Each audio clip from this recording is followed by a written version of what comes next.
all the pressure of the whole world looking at him. These kids get this in garages. Where does this come from? It comes.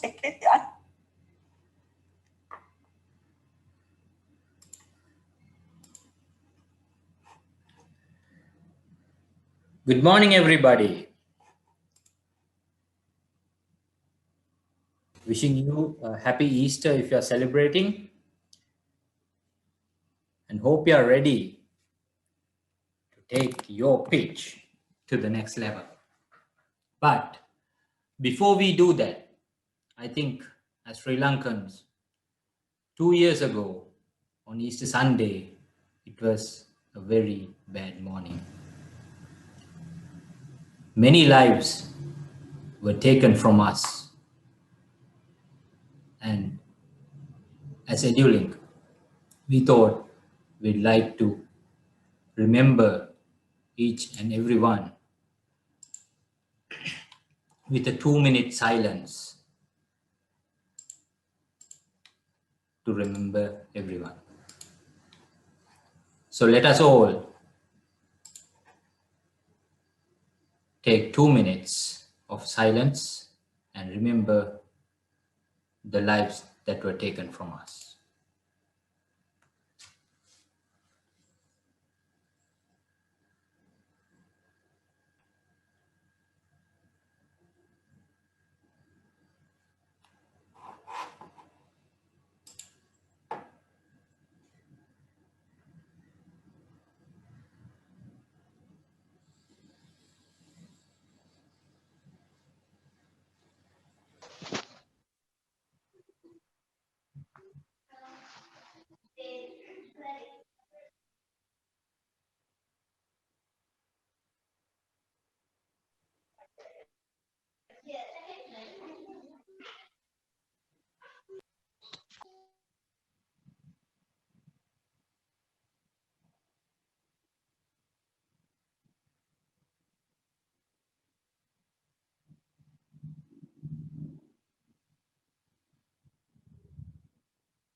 Thank you.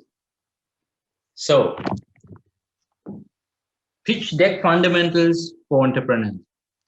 I wanted to show that, one of the best presenters and one of the best salesmen that the current world has seen. That's why I showed that video of Steve Jobs presenting the iPod Nano to the world.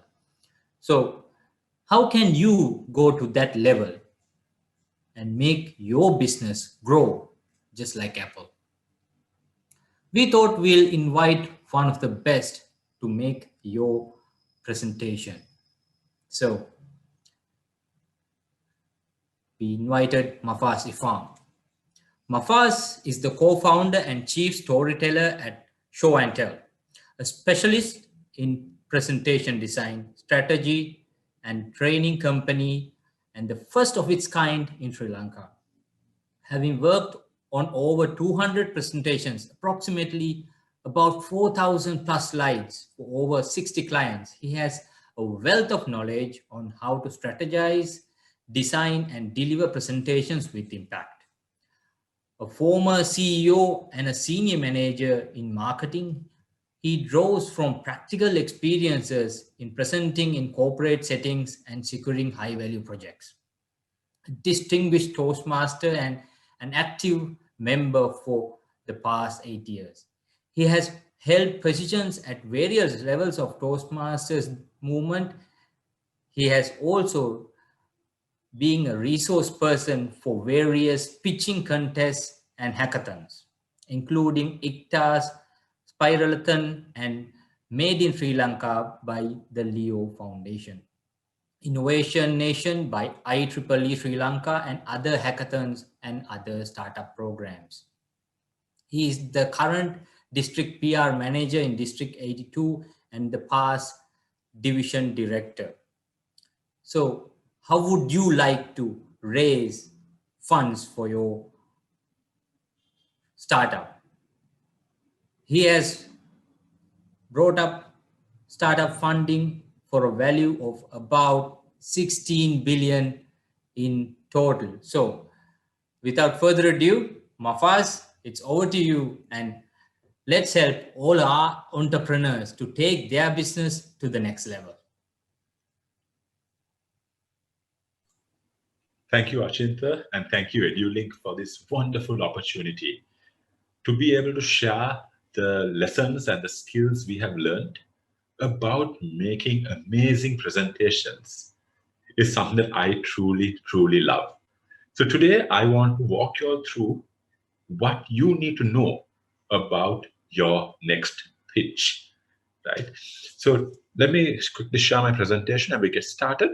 If you all have any questions about today's presentation, anything that comes up to you, please feel free to just put it in the chat or drop a message to Achinta on his WhatsApp number, which I believe he will put on the screen or on the chat. Or else at the end, we will have a Q&A session where we can answer any questions that you might have. So let's talk about the pitching fundamentals that every entrepreneur should have. Now, today's program, we will be touching on a few key things. We'll start by looking at what we need to understand about the investors and the people to whom we will be presenting. We will then dive into what goes into each presentation. And finally, I'll share with you a few tips and pointers on how to prepare for an effective presentation, right? So I hope all of you are excited, hope you have had your breakfast and are ready for a lot of information and a lot of knowledge that can help take your startup to the next level. So let's dive right in. Let's understand the investor mindset. Now, investors are considered widely to be this elusive creature that if you know them, you're the lucky few, and you can secure funding in any form and manner or amount that you want. But today I want to share with you a few things that we have learned over the years about pitching to investors. A few things that hopefully will help you realize they're not as hard or not as impossible to pitch to as we think. So first and foremost, and the most important point that I could bring out to you here about your investors is, remember, your investors are also human beings.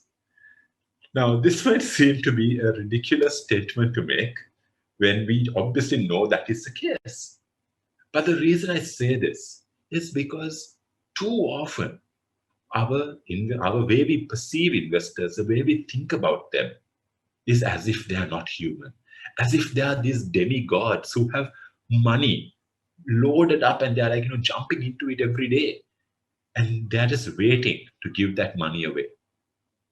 At the same time, we think of them like they're these robotic people who are very calculating, logical, and rational. But the reason I say that they're human beings is because I want you to understand that they, just like you and I, are also emotional creatures. They invest by their gut. They decide, should I go into this venture? Should I give this person the funding? Not only based on the numbers, but also based on how they feel.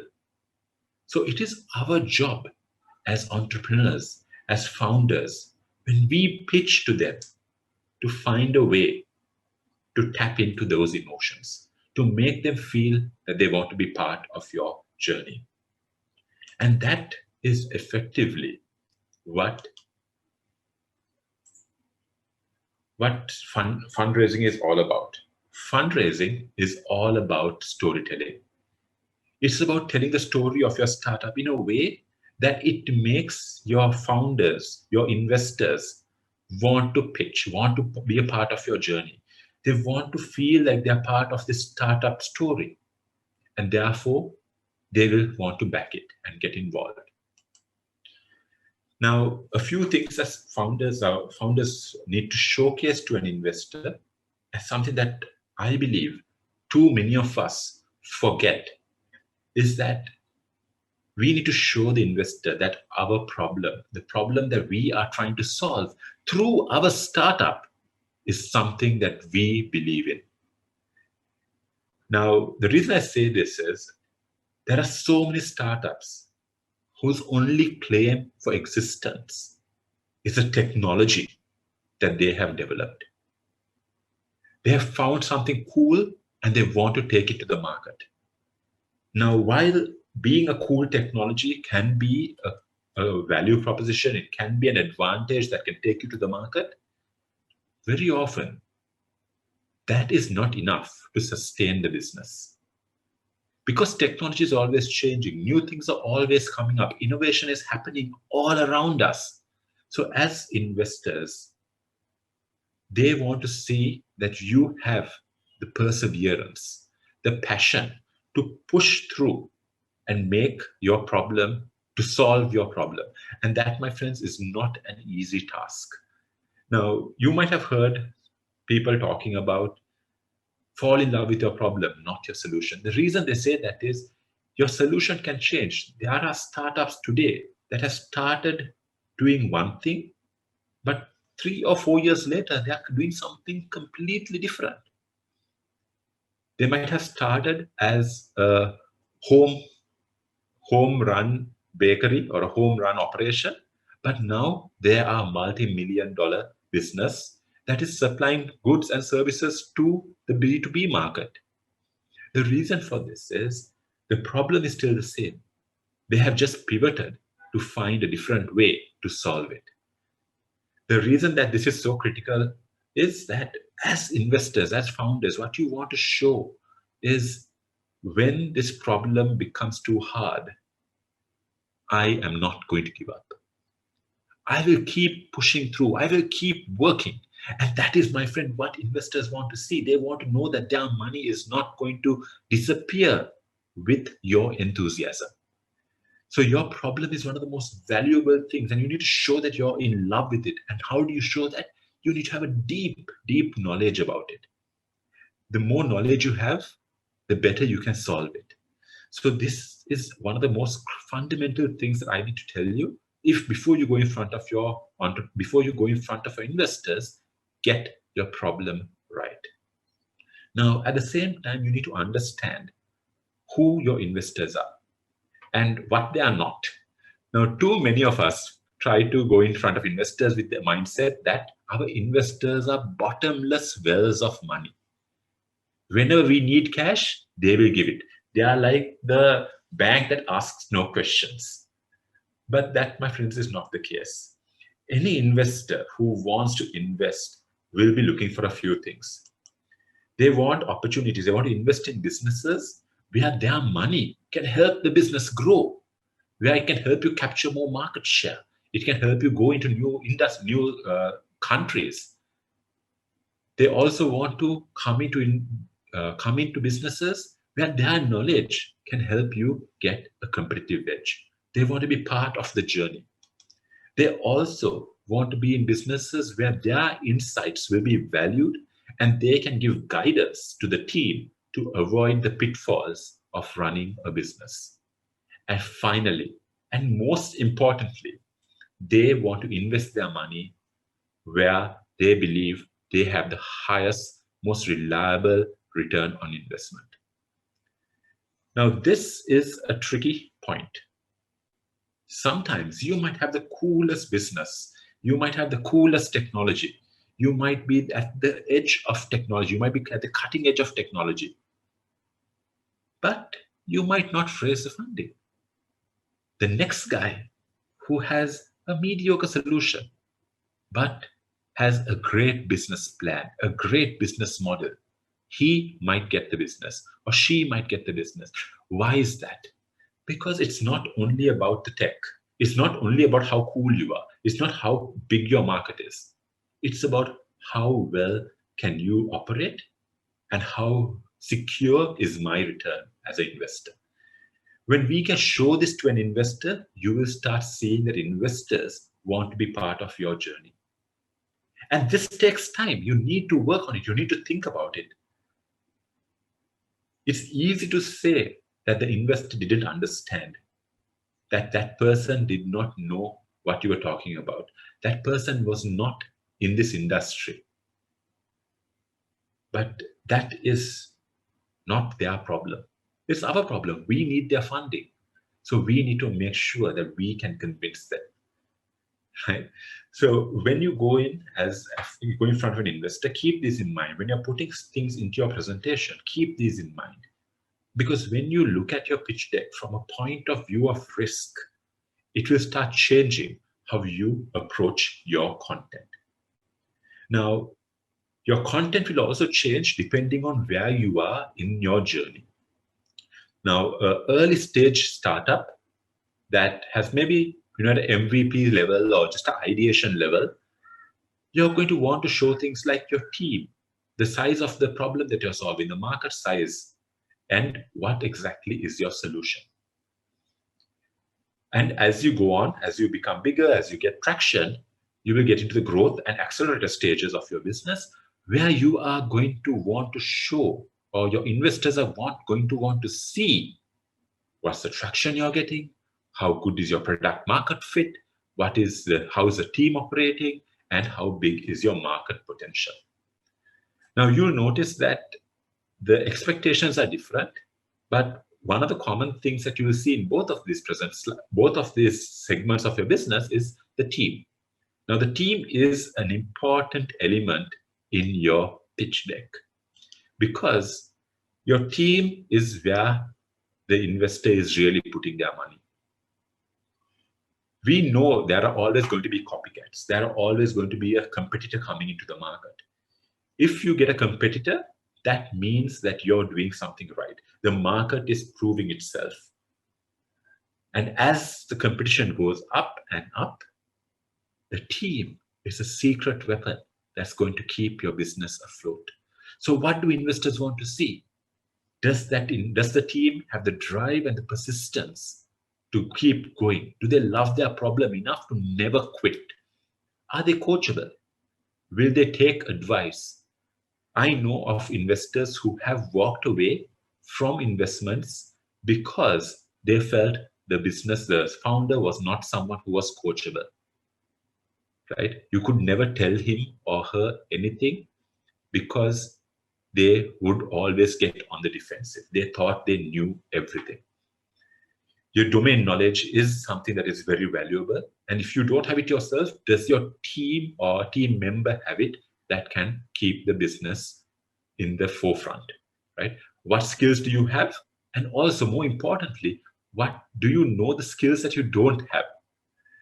It might seem a little counterintuitive that to know what skills you don't have, but it's important because it shows that you have the self-awareness to keep your business running. You might be a team of engineers who have come together and put a business together. But is there one of your team members who can take marketing, who can take the business development arm of the business? Or do you need to bring somebody in? That is critical knowledge that you need to showcase to your investors as well. And my final point on this, and this is, I think, one of the critical points that you need to understand, is don't chase after investors.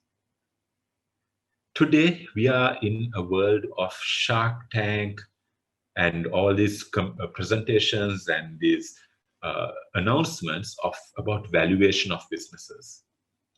So today we feel that our valuation is the measure of success of our business. Unfortunately, no. Valuation by its very definition is only the perceived future potential of your business. The key word being perceived. Whether it becomes a reality or not is in your hands. Today we have businesses, we have startups, we have founders who start their business with the idea, let's make an MVP and then let's go and raise funding and funding and funding. They do not think about sales. They do not think about revenue. They do not think about how you make your business sustainable. If your business depends on fundraising to keep the lights on, believe me, at some point, that river is going to dry out. And you might have all the hype, you might be getting all the awards, but if you're not getting customers, you are going to get into hot water.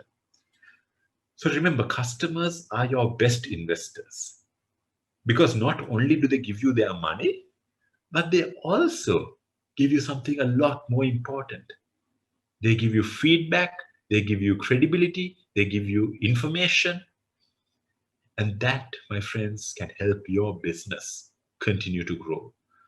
So fundraising is important. You might need to raise funding to get your operations ready for market. But have a plan. Make sure that you know at what point do you start getting funding and what point you stop funding and you go into sales. Now, these are a few things that you need to keep in mind when you are going to go in front of an investor, because it will contribute to how you think about your pitch deck and what you put into it and what you keep out. So let's dive now into what exactly do you include in your presentation. Now, one of the key things you need to understand is what a pitch deck is and what exactly is a pitch. These might sound similar, but they are very different, right? And we sometimes twist or we kind of use them interchangeably, which is also not wrong, but it's better to be clear on what we are doing. So pitch is any opportunity that you get to convince somebody to invest in your business. It can happen at a wedding, it can happen at dinner, it can happen anywhere. This is where your elevator pitch and your knowledge about your pitch needs to be on point. Your pitch deck, on the other hand, is your physical presentation. Those are your slides that support your content, right? The difference here is your pitch deck is only a tool. Your pitch is you, right? You cannot be dependent on your pitch deck entirely to make your presentation. You need to be able to pitch it off the cuff even, but you never pitch your presentation off the cuff. You practice it till it is part of your system, right? So now what do we put into the pitch deck? What can we include in it that will help us make our story clear? The content of your pitch deck may vary. You might have more slides, you might have less slides, but typically these are some of the key points that you include in your presentation. And what we normally see is there are different combinations of this, but generally investors want to see most of these points covered. And you may add further depending on your business, or you might even retract. You might take something out. But it's important to maintain the key points so that you can get your content across clearly. So let's go into each of these in a little detail, and I'll share with you a few tips on what you can keep in mind when you're creating each of these slides. Starting with your cover slide. A few things you must have on your cover slide is your company logo, your company name, and finally, a single line value proposition. I'll talk about this in the next slide, but the first two things need to be clearly presented. And when you're creating your cover slide, keep these few points in mind. Keep it clean and focused. Don't try to do too many things on your cover slide, because what happens then is, again, you start creating confusion. Make sure that your content, your slide is clean and focused. Make sure that your logo and name are in a prominent position on your slide and is not overpowering. Now, I have seen presentations where you have the company logo covering the entire width of the slide. It just feels like you're overcompensating. So don't try to keep it classy, keep it minimal, and make sure that your logo and your name are clearly visible. Include that one liner that captures the essence of what your business is doing, right? This is what is a one-liner. This is almost like your elevator pitch. And I'll talk to you about this in the next slide, and keep it simple. Avoid using jargon of any kind. You see today a lot of the presentations or pictures that come out where the cutting edge of this, where the bleeding edge of this, state of the art. Every single one says that. When everything says that, nothing says that. So those terms have lost all meaning. If you can capture the essence of what your business is trying to do on your cover slide, you can win your investor then and there, because it shows you are different from the rest. Now, that one-liner, you have two ways of approaching it. You can take a problem approach or a frustration approach. Right? Now, the problem approach focuses on the problem that your customer is having, what the problem you're solving for your customer. It's the rational, logical reason why your customers come to you. The frustration approach looks at the emotional reason that drives a purchasing decision. Now, some of the best presentations focus on the second approach, the frustration approach, because it covers the real pain that your customers are facing. So let's look at an example. Now imagine that there is a CRM solution, a customer relationship management company, who has a software that they want to pitch. They could take the problem approach. They could go in front of an investor and say, we are CRM ABC. We help businesses manage their sales funnels and leads for your business success. It clearly explains what the startup is doing, what the product is doing. Alternatively, they could take that same business, the same proposal, the same idea, and instead of saying the problem, they could talk about the frustration. We are ABC CRM. We help you keep the lights on by achieving your revenue goals. What's the difference in here? One is functional. The other one is emotional. The second one talks to the problem your customers are facing. The decision maker is worried whether they can pay the salaries this month, whether they can pay the utilities this month, whether they can pay the rent this month. To that person, when you say, our solution will help you close more deals, wouldn't they want to buy it? So this is your core offering. And the minute you put this out, you stand out from all the other CRMs in the market. Any business that is struggling with their sales, achieving their sales targets, will see you as a partner because you understand the pain. And an investor who sees that you as an entrepreneur know the pain of your customers will be, this is the guys who can make it happen. Right? So this is also your elevator pitch. Because you can see every CRM will do the same thing, but not every business will solve the same problem. The priority problem will change. So the frustration will change depending on your business. So this allows you to stand out from the rest of the market.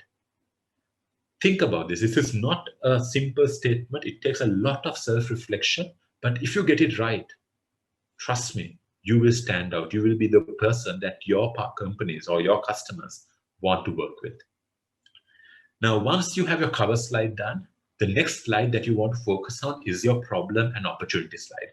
As entrepreneurs, we say we never see problems. We only see opportunities.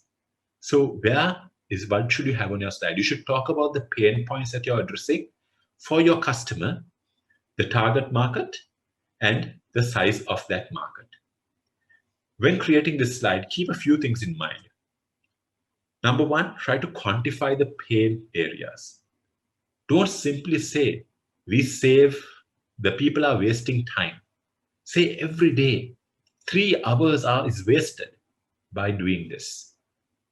The minute you put that number, it quantifies how significant the problem is to your customers. And it also helps to understand the potential that your product has. Have a clear focus in terms of your market demographic. Don't come and try to market to everybody. And I'll touch on this in the next slide. And avoid the percentage rule. This is one of the biggest mistakes some of us make. We had this illusion that because our business or our idea is so unique that everyone is going to want it. It never happens. So what do we go in front of investors and say? The market is $10 billion. If we can get even 1% of this, we will make. Trust me, that 1% is immensely difficult to achieve. And even though the number is very small, the absolute figure is ginormous. Right? So make sure you avoid using this percentage rule when you are creating your presentation, and never use it in front of an investor. It's one of the quickest ways to get the door shut on your face. Now, when it comes to your market size, there are 3 things you need to think about. Number 1 is a total available market. This is the potential market, anyone and everyone who might need your product.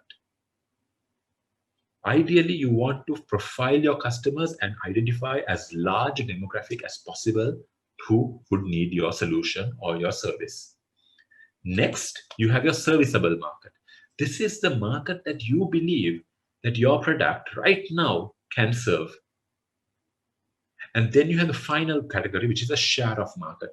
This is the low-hanging fruit. These are the customers who need your product right now.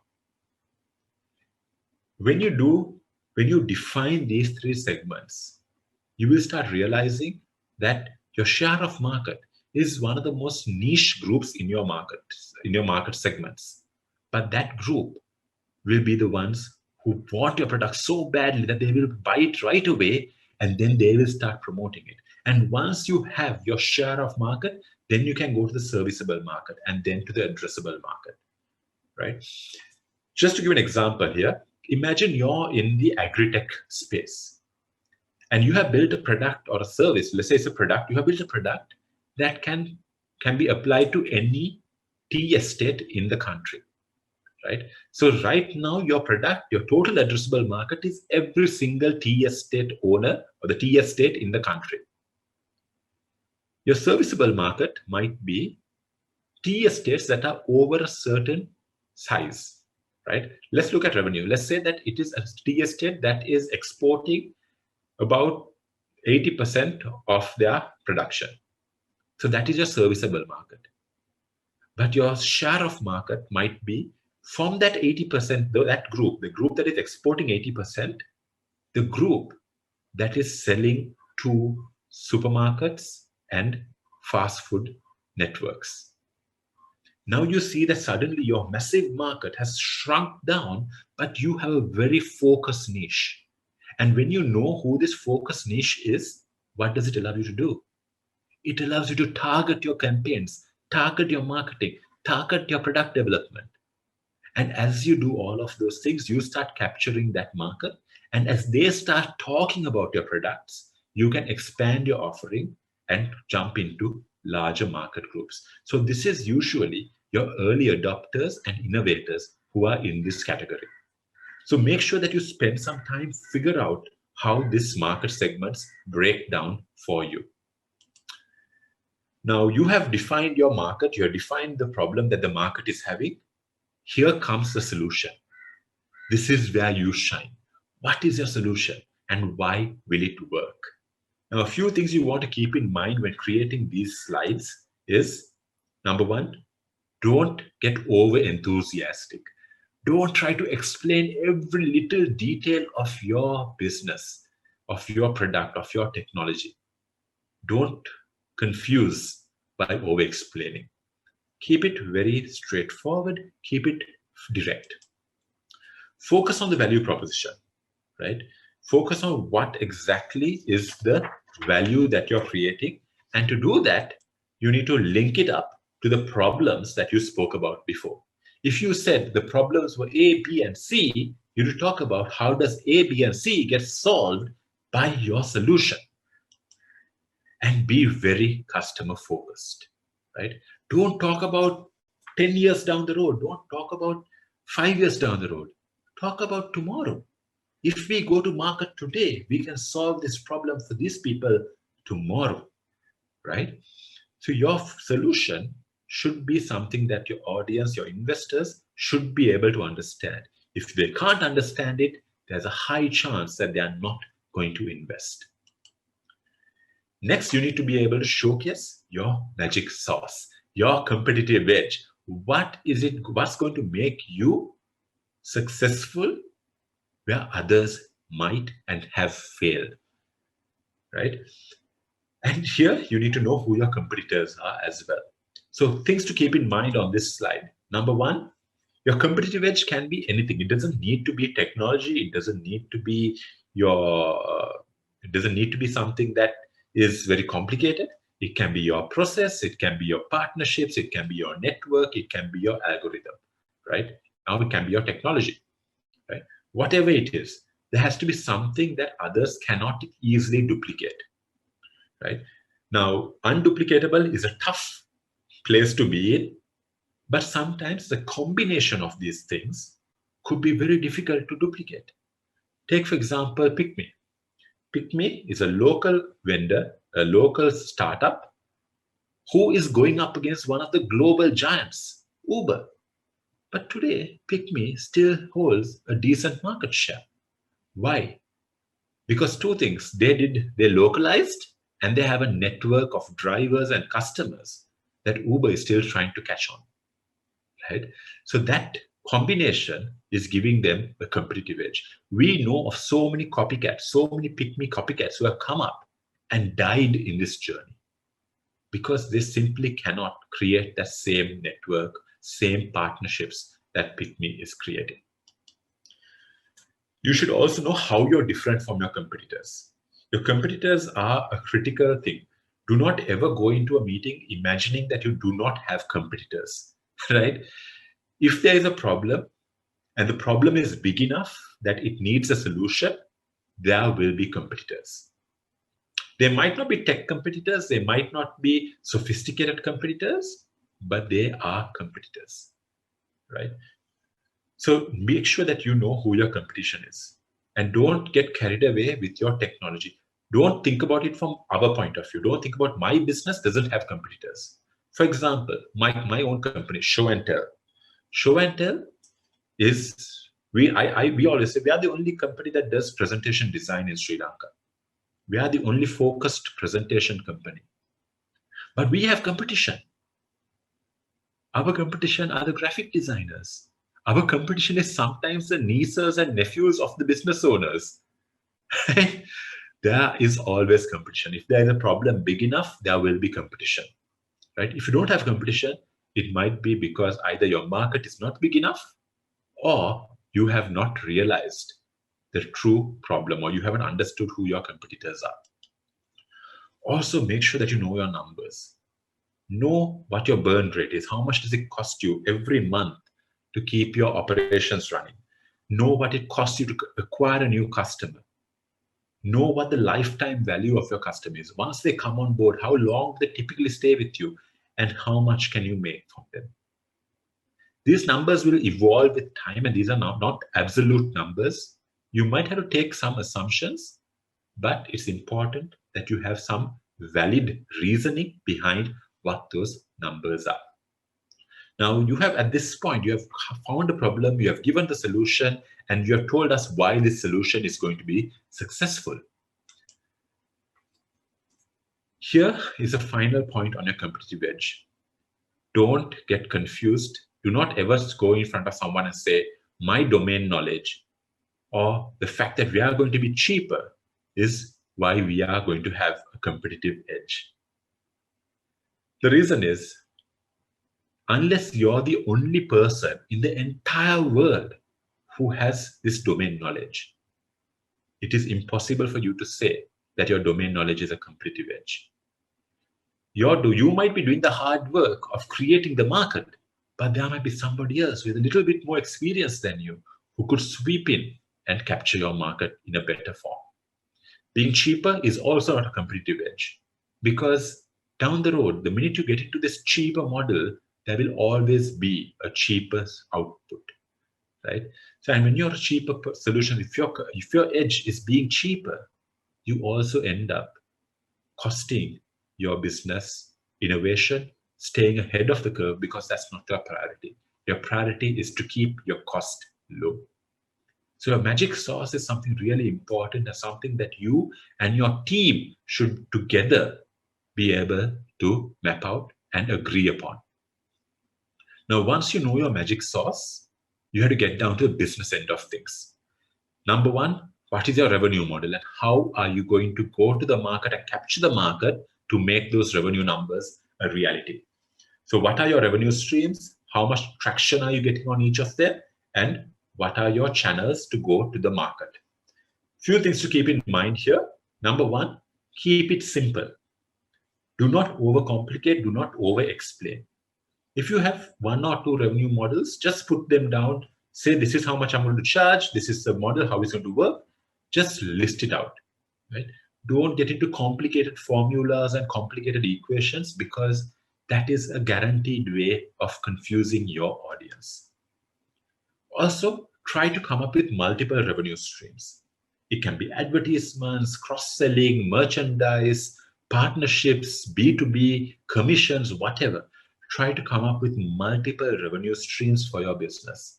You might not implement all of them on day one, but it's important to show that your business has that diversity. Because without that, what happens is you end up being a business that if that revenue stream dies out, you're in hot water. So try to make sure that your business has multiple revenue streams that will eventually start monetizing, and you start getting funds coming in. Also have firm numbers. Don't, if you're going in front of, with a SaaS model, don't go there with the idea, we will have, our pricing will be between A and B. No, decide what is your price going to be.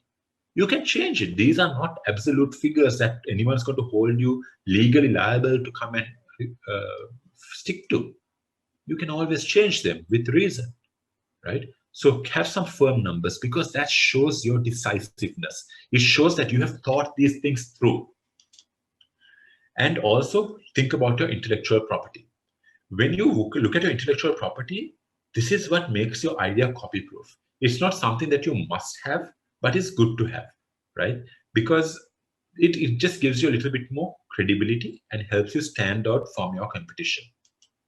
So things you want to keep in mind here. Again, keep it simple.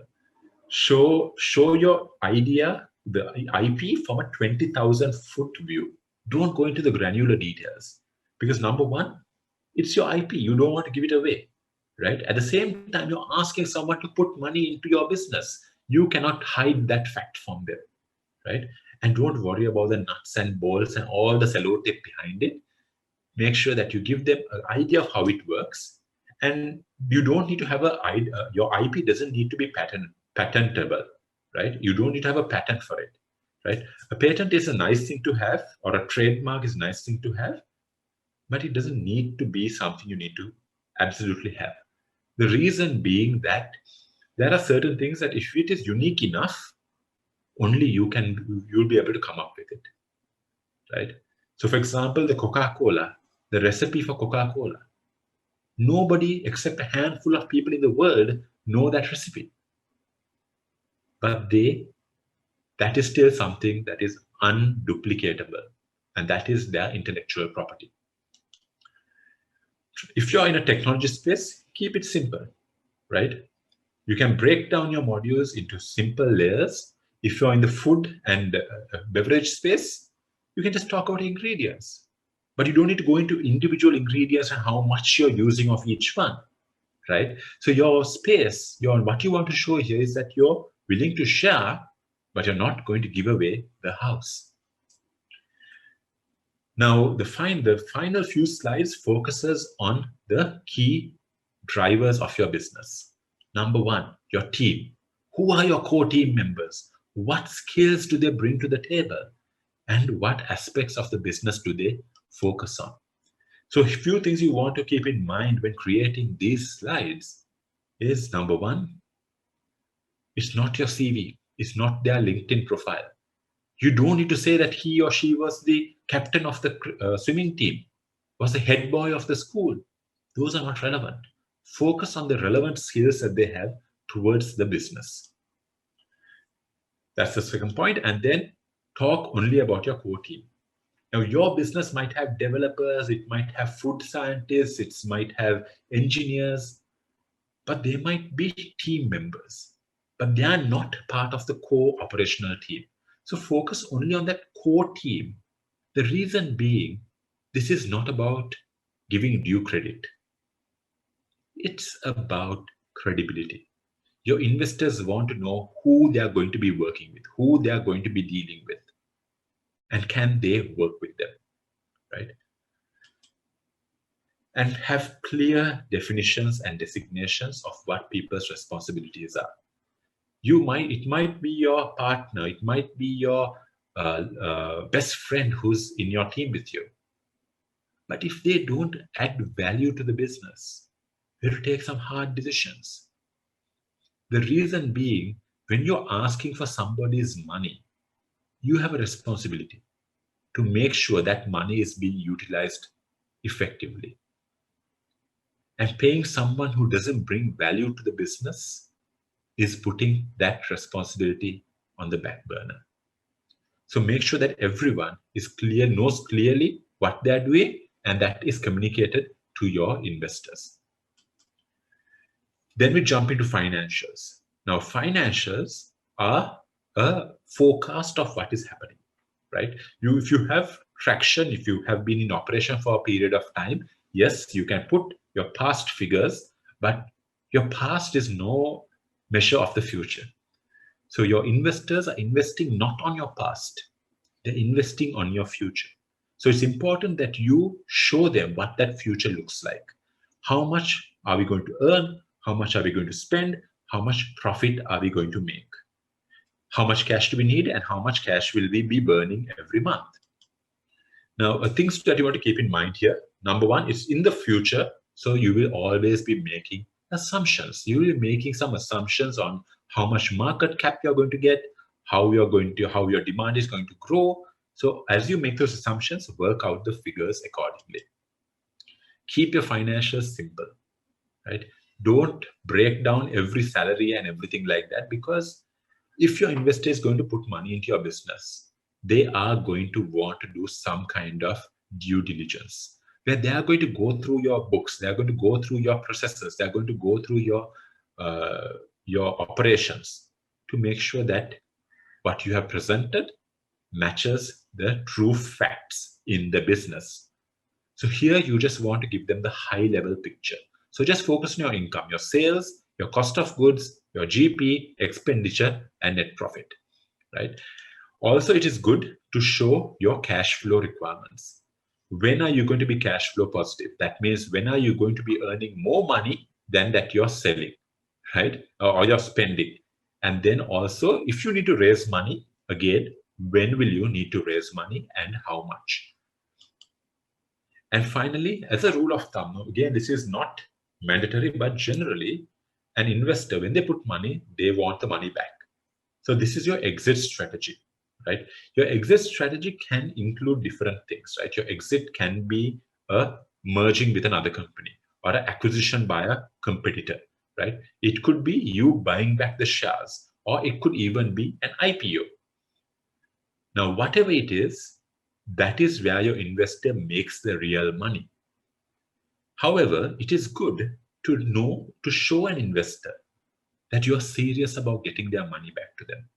So if you can show through your earnings each year, through the dividends that they are being paid, that you are able to return their money back to them, not in a short period, maybe 5 years, maybe 10 years, but you're going to be able to return their money back to them, maybe at a 1x return, right? Just double what they gave you, right? Sorry, just the amount that they gave you plus adjusted for inflation and for the net present value of money.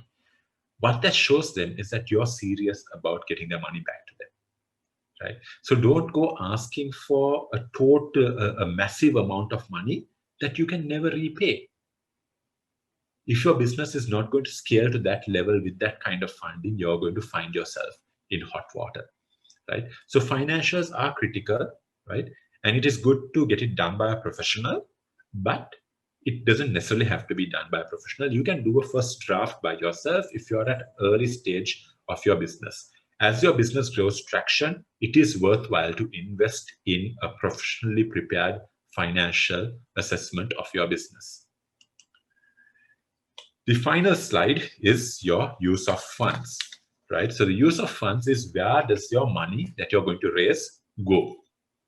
Here, what you want to show is how your money is going to be used and show where that money is going to be spent. A couple of things to keep in mind on this last slide is try to show them that your money is being spent on in categories where more business is going to be generated. Because as you spend more money on operationals and keeping lights on, paying salaries, that is not always going to generate revenue. It can be used. You can use some portion of it, but make sure that some portion goes towards new business development. Also, try to quantify your growth.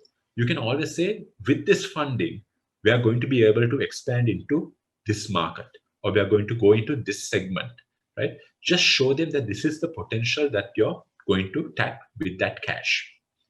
Also, do not get carried away. You have been given money. Tell them how that money is going to be spent.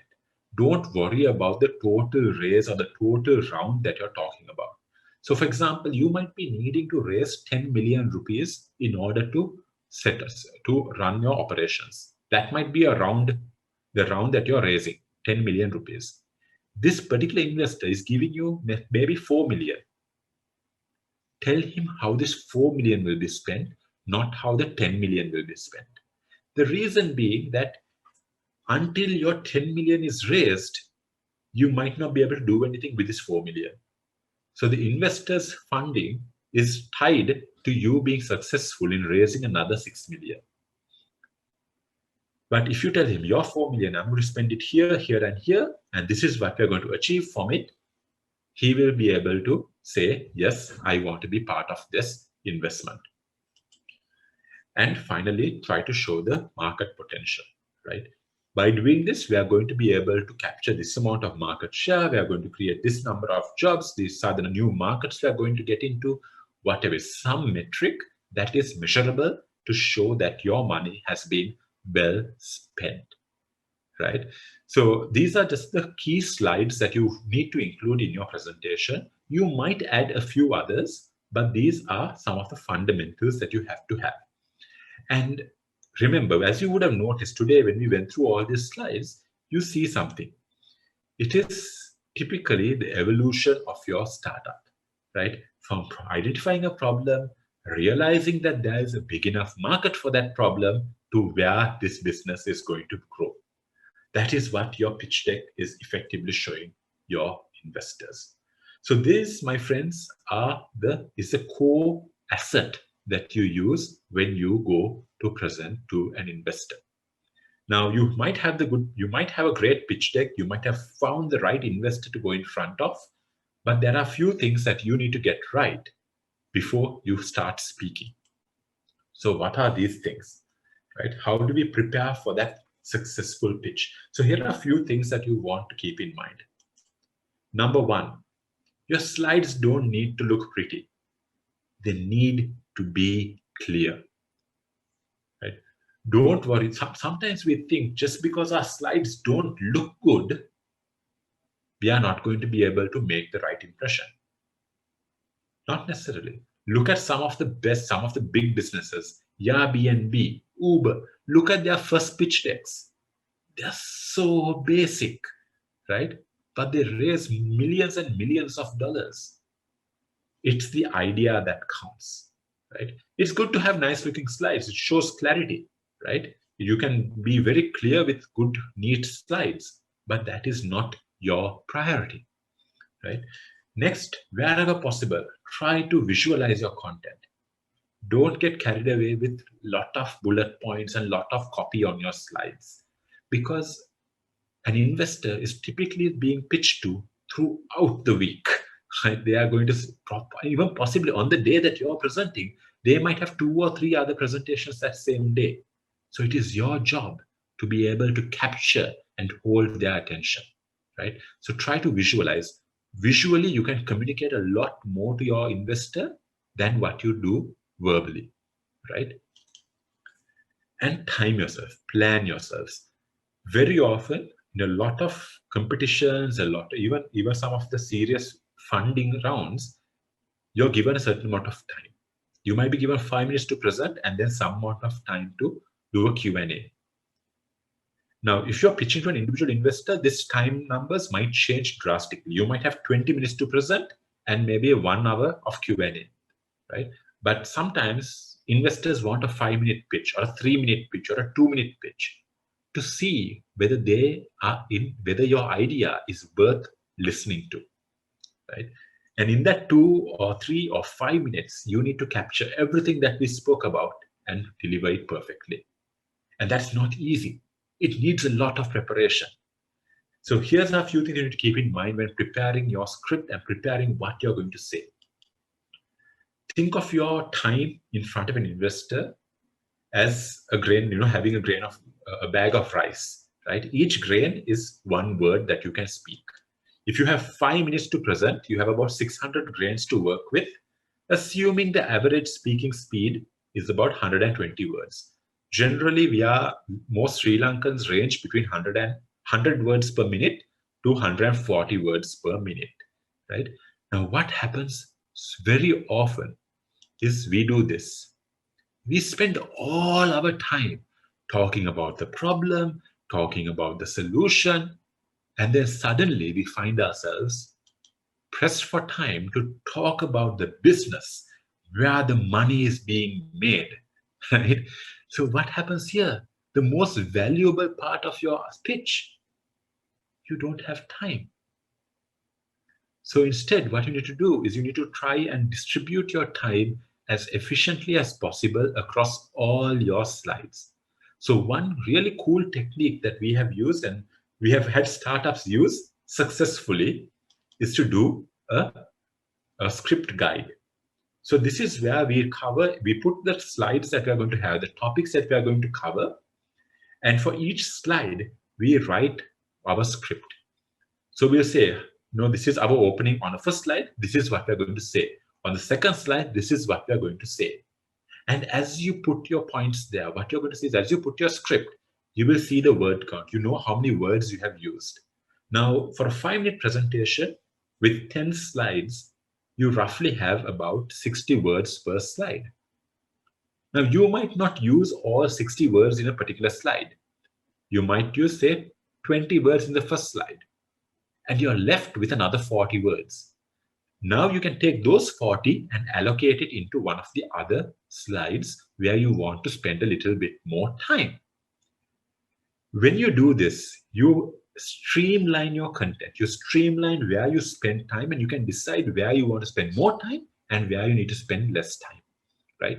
This is one of the most effective guides or a tool that has been used really effectively by startups when pitching for funding especially at competitions where they are very strict about the time usage. And then you need to know these 3 letters that guarantee a great pitch. What are these 3 letters? So PPR, right? Not CPR, PPR. PPR stands for prepare, which is write your script, know what you're going to say, have it planned. Practice. You need to practice your pitch. Say it over and over and over again. And as you practice, go through the script. Make sure that you're staying as close to the script that you have written as possible. And then finally, you have rehearse, R for rehearse. So rehearse, what you do is you work on the same script, but you don't look at the script. You go from the beginning till the end, visualizing that you're standing in front of an investor, in front of someone that you're trying to raise funding from, and you deliver your presentation. And then you go back and compare, did your rehearsal match the preparation? Did your rehearsal match the script that you have written? Where did you falter? Where did you fail? Right?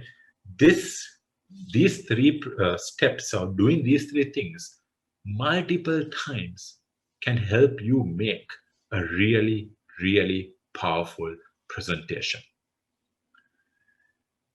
And finally, remember, things will go wrong. So always be prepared. I know at a key pitch competition on the big stage with almost 300 people watching, there was a startup that went on stage, and when their slides came up on the presentation, they looked butchered. The fonts have all been changed. It looked horrible. Now, what had happened? Unfortunately, when they gave their pen drive to the organizers, they did not check whether the font they had used was on the organizer's laptop. They did place as the top 3 of that competition, but if they had checked on this, if they had been able to make sure that the presentation looked perfect, I'm sure they could have done a lot better. Right? So when you're going in front of an investor, make sure that you have a backup copy of your presentation. You might need to have printouts of your presentation ready, just in case. Have a projector, have a backup laptop, have all of those things ready, because you don't know what could go wrong, and you might not get this opportunity again.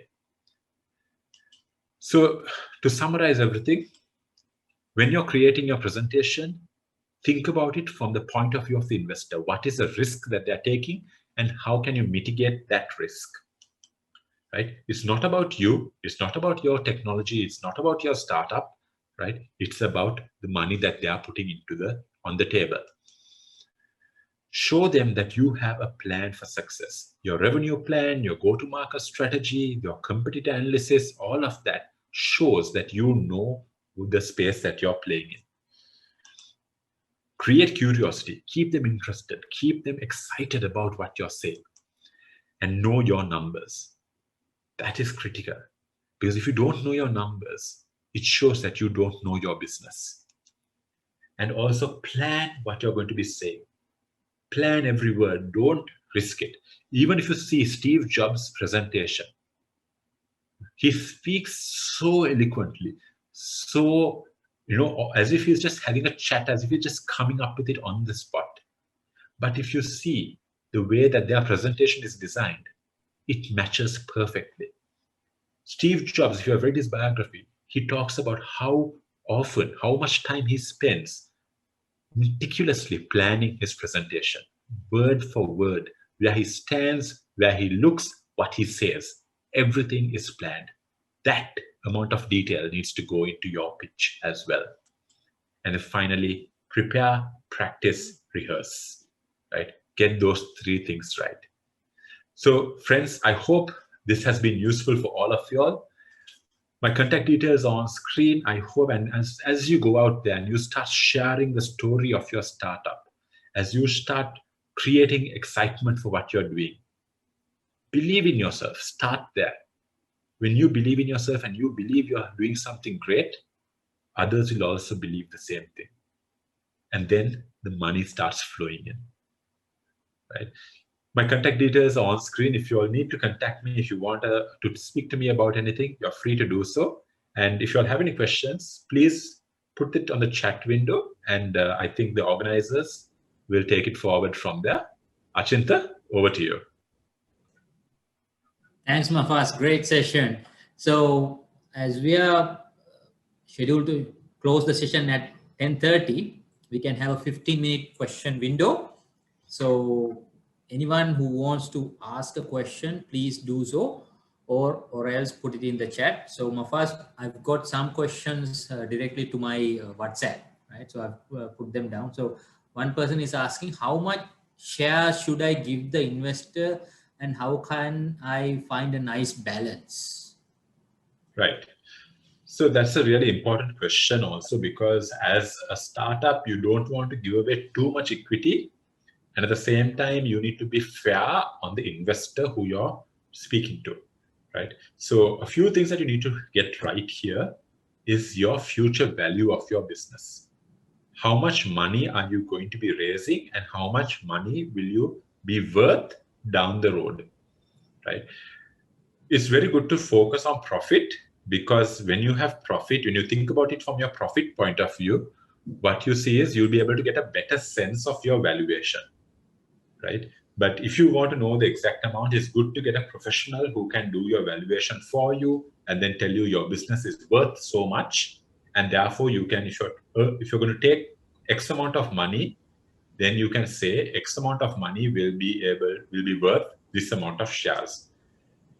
A few things that you want to kind of take in mind right now. There are some startups. I know one startup which is in the beverage space, where the founder gave up control of the business because he needed the money to get the operations set up. So he was a 45% owner of the business and the investor was 55% owner. The reason is the investor was putting all the money. And so without that money, if your business cannot exist, it has to become a partnership, right? So there are a lot of variables that you need to consider. It's very difficult to give a flat answer saying this percentage, but make sure that, whatever amount that you're holding on to is worth your time, right? If you see a lot of angel investors they don't typically take more than 33%. Why? Because if you don't own at least 60% of your business, you won't have the interest in making it successful, because you're working to make them money, right? So try to, you have to find out what you're willing to sacrifice and how big a contributor that money is going to be in taking your business off the ground. I hope that answered the question. Hopefully it did. So Mafaz, there's another question. This one is, I think you talked about that elevator pitch, right? Yeah. So how to create one and any pointers, because I think, elevator pitch is about 30 seconds or so, right? So please do it. Right. So elevator pitch is effectively a 30-second narrative of your idea, right? So one way that you want to look at this is think about your elevator pitch from the point of view of what is the real value or the real thing that you're offering your customers. You might be making an HR solution or an e-commerce solution, or you might be getting into some other space, but think about, why does this matter to my customers? And just keep challenging yourself with this why question, right? So for example, with show and tell, so what we do is we create presentations for businesses. Why do businesses need presentations created by us? Because they want to be able to sell their business more. They want to be able to capture the interest and hold the attention and capture the market in their market. Why do they want to do that? Because they want to be successful. Why do they want to be successful? Because they want to grow their business and create an impact.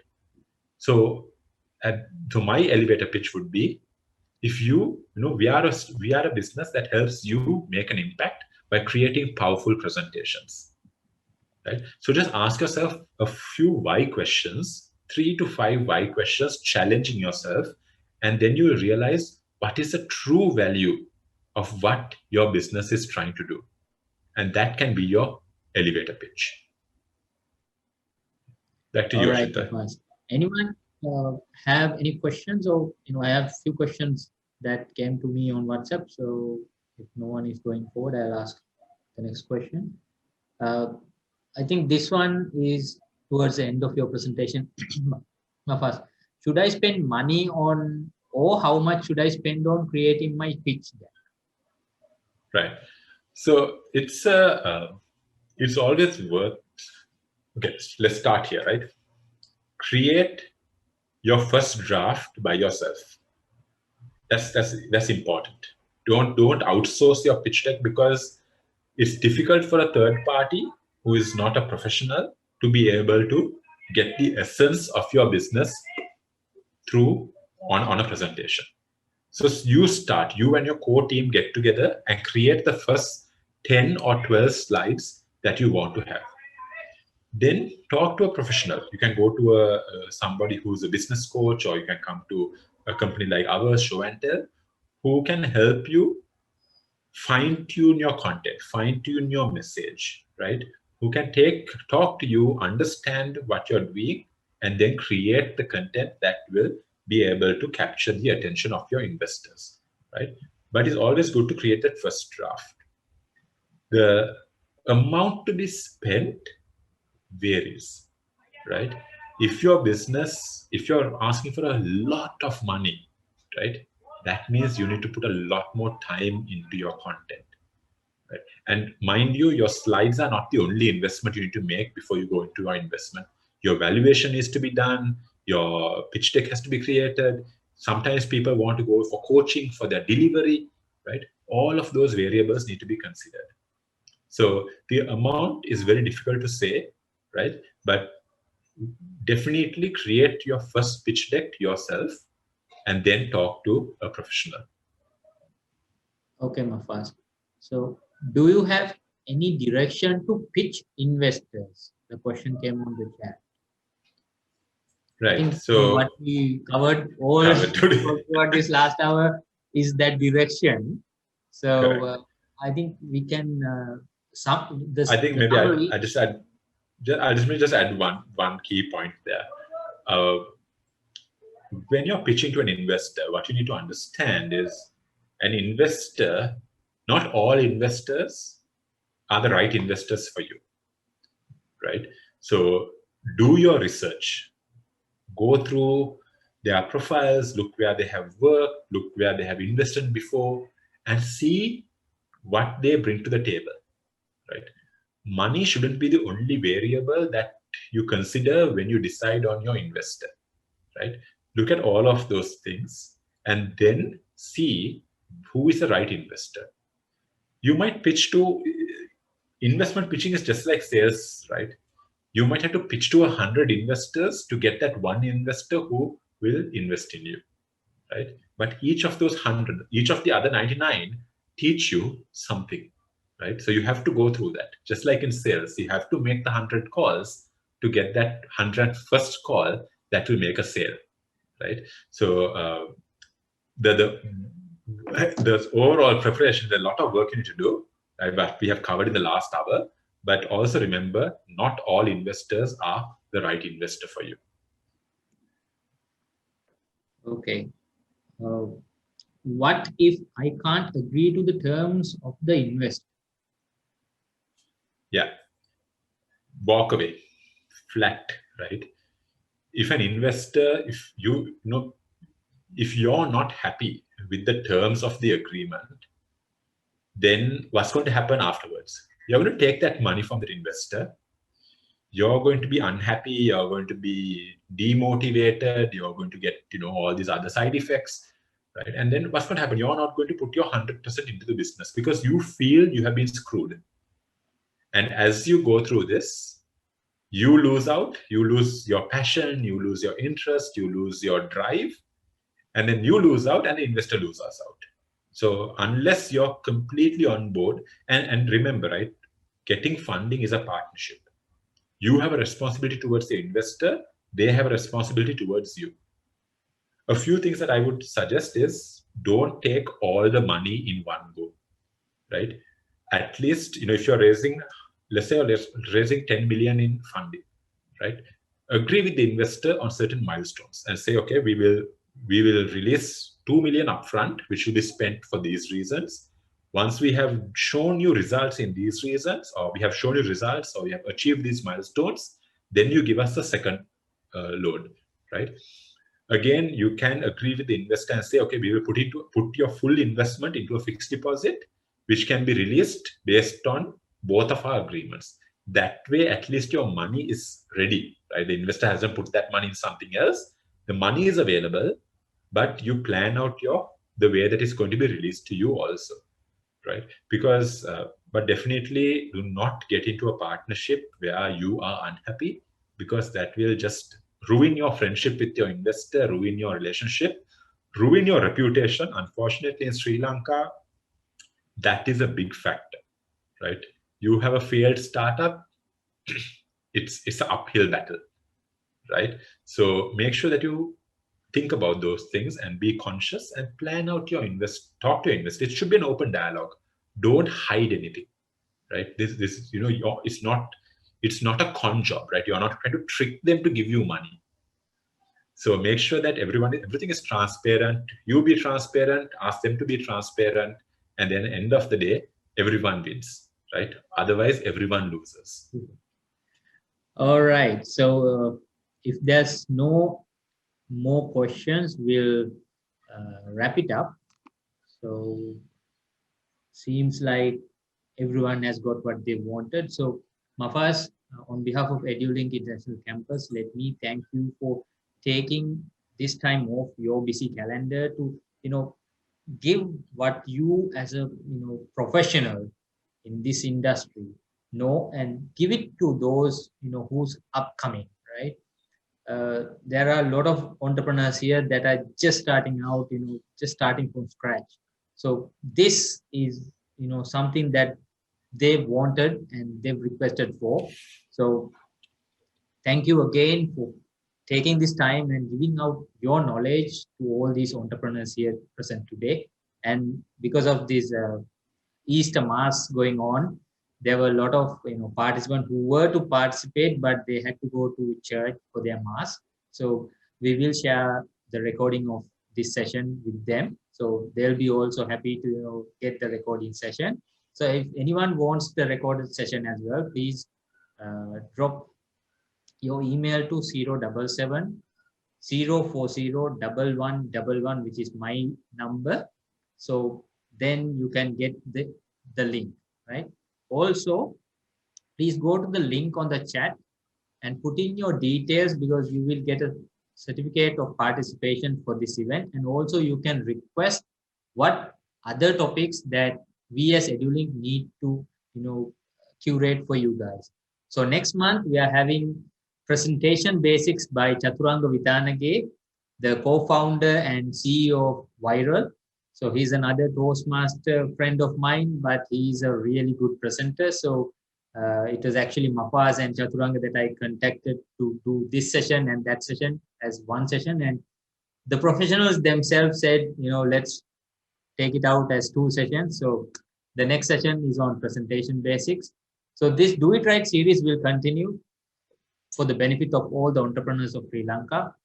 So with that said, our time has come to an end. So thank you all for participating, and please do put your details on the link that is given below. Right. Okay. Thank you all. Thank you, everyone.